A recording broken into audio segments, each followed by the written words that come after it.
Kanunta na kalungayan Hat veile eden huan banguan na Hat veile keugo gang bangin hul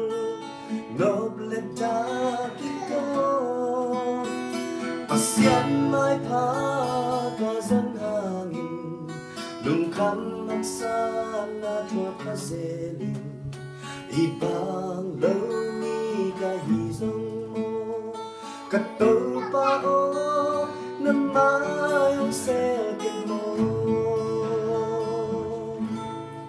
Nang tohong om kom din na pasyan kahi Hong ting kya ngay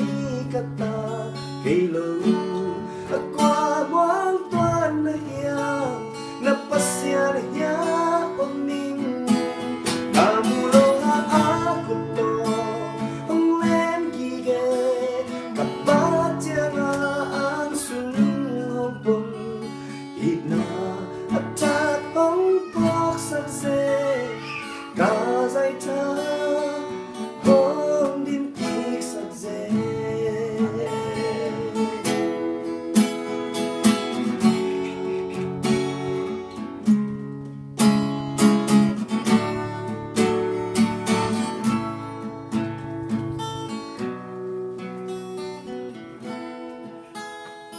một lupi mo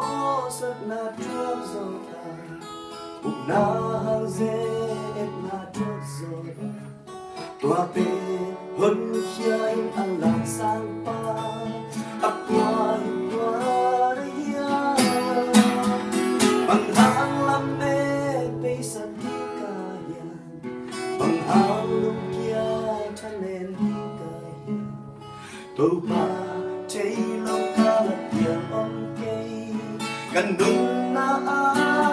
today pa ama iso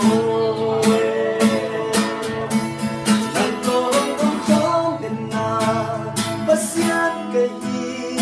Kung ting kya ngay kata Kailan kwa muang tuan na hiya Nagpasyan hiya umning Amulungan ako to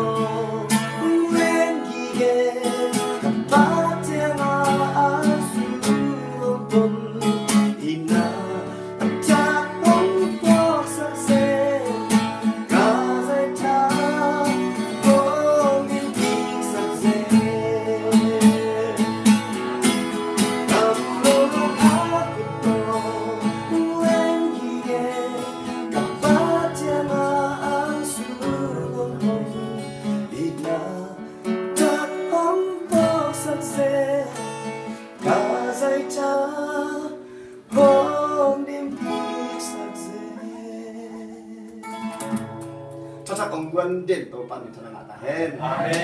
Chắc lắc kinh tế đi mà chịu con sao ta hen.